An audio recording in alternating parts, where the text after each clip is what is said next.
Hello, ഇതൊരു Pierce സോപ്പിന്റെ waste kit ആണ് കേട്ടോ. ഇത് ഞാൻ മഞ്ചേരി ബ്രൈഡ് സോപ്പ് കടയിൽ നിന്നാണ് കേട്ടോ വാങ്ങിയത്. ഏകദേശം 2 കിലോ തൂക്കം വരും. ഇതുകൊണ്ട് എങ്ങനെയാണ് സോപ്പ് ഉണ്ടാക്കാം അല്ലെങ്കിൽ ബാർ സോപ്പ് ഉണ്ടാക്കാം എന്നുള്ളതാണ് ഇതിവിടെ കാണിക്കാൻ പോകുന്നത്. ഈ ഒരു സോപ്പ് ഉണ്ടാക്കാൻ വെള്ളം മാത്രം മതി കേട്ടോ ഇൻഗ്രീഡിയൻസ് ആയിട്ട്. ഇതുപോലത്തെ ഒരു പാത്രം എടുത്തിട്ട് അതിലേക്ക് ഈ കിറ്റിലുള്ളത് ഇട്ടുകൊടുക്കുക. ഏറ്റവും നല്ല സ്റ്റീൽ പാത്രമാണ് കേട്ടോ. എൻ്റെ കയ്യിൽ സ്റ്റീലിന്റെ പാത്രം ഇല്ലാത്തതുകൊണ്ടാണ് ഞാനിത് എടുക്കുന്നത് കേട്ടോ. ഇനി ഞാൻ ഇതിലേക്ക് ഒരു 1/2 ഗ്ലാസ് വെള്ളം ഒഴിക്കുകയാണ് കേട്ടോ. അധികമായിട്ട് വെള്ളം ഒഴിക്കരുത് കേട്ടോ. ഇനി ഇതിലേക്ക് കുറച്ച് വെള്ളം ഒഴിച്ചു കൊടുക്കാം. എന്നിട്ട് നന്നായി ഇളക്കി കൊടുക്കാം. അടി പിടിക്കാതെ ശ്രദ്ധിക്കണം കേട്ടോ. ചെറിയ തീയിലാണ് ഇത് ഇളക്കേണ്ടത്. നന്നായിട്ട് ഇളക്കി ഇതെല്ലാം ഉരുകി വരുന്നത് വരെ നല്ലതുപോലെ ഇളക്കുക. ഇങ്ങനെയുള്ളൊരു പ്രോഡക്റ്റ് ആയിരുന്നു അത്. ഇത് പിയേഴ്സ് സോപ്പൊക്കെ ഇത് ഈ കാണുന്നതില്ല, ഇത് പിയേഴ്സ് സോപ്പിൻ്റെ ഒക്കെ വേസ്റ്റ് പീസാണ്. ഇതൊക്കെയാണ് ഉരുക്കിയിട്ട് നമുക്ക് സോപ്പാക്കേണ്ടത്. നല്ലതുപോലെ ഇളക്കിയിട്ട് കുറഞ്ഞ തീയിൽ കേട്ടോ നല്ലതുപോലെ ഇളക്കി നല്ലതുപോലെ ഉരുക്കിയെടുക്കണം.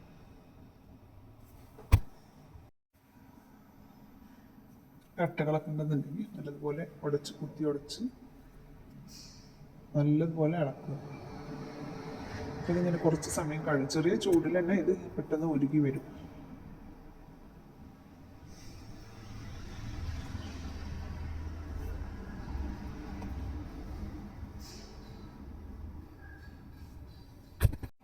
ഇത് നന്നായി ഉരുകി വരുന്നുണ്ട്.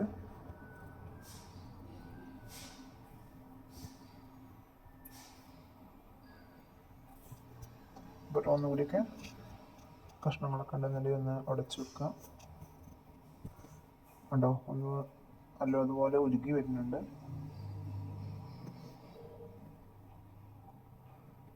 ഞാൻ തീ അല്പം ഒന്ന് കൂട്ടിയിട്ടുണ്ട്.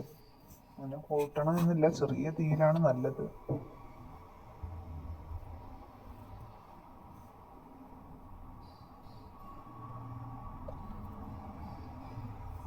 നല്ലതുപോലെ ഉരുകിയെന്ന് ഉറപ്പ് വരുത്തിയതിന് ശേഷം നമുക്കിതൊന്ന് മാറ്റി വെക്കാം. തീ ഓഫ് ചെയ്ത് മാറ്റി വെക്കാം. അപ്പോഴേക്കും നമുക്ക് ഇതിൻ്റെ മോൾഡിൽ എണ്ണ പുരട്ടി കൊടുക്കാം. ഇത് ഏകദേശം 10 സോപ്പൊക്കെ ഉണ്ടാക്കാൻ പറ്റും കേട്ടോ. ഇനി അരിച്ച് ഈ മോൾഡിലേക്ക് ഒഴിച്ചു കൊടുക്കണം. തീ ഓഫ് ചെയ്തതിന് ശേഷം ഈ തിളച്ച് പൊന്തിയത് താവുന്നത് വരെ നല്ലതുപോലെ ഇളക്കി താന്നതിന് ശേഷം നമുക്ക് ഒരു അരിപ്പ വെച്ച് ഇത് മോൾഡിലേക്ക് മാറ്റാം. നമുക്ക് ഒരു അരിപ്പയിൽ വെച്ച് ഇതിലേക്ക് ഒഴിച്ചു കൊടുക്കാം.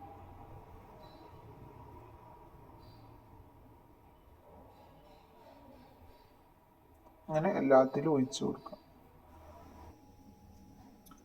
ബാക്കിയുള്ളത് ഈ ബേസിലേക്കും ഒഴിച്ചു കൊടുക്കാം.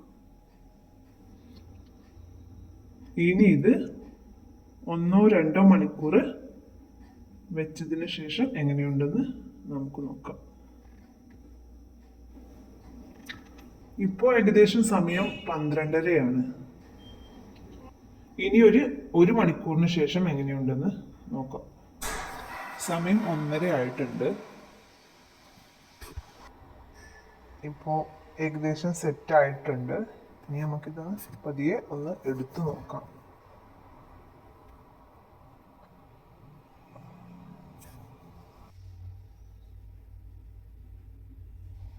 ഓരോന്നായി എടുത്തു നോക്കാം.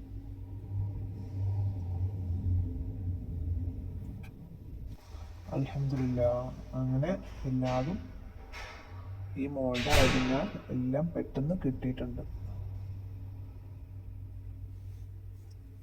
ഇനി നമുക്ക് ബേസിലുള്ളത് എടുത്തു നോക്കാം. മോൾഡിലുള്ളത് പോലെ അത്ര പെട്ടെന്ന് ബേസിലുള്ളത് എടുക്കാൻ കഴിയില്ല. നമുക്ക് കഷ്ണങ്ങളാക്കി നോക്കാം.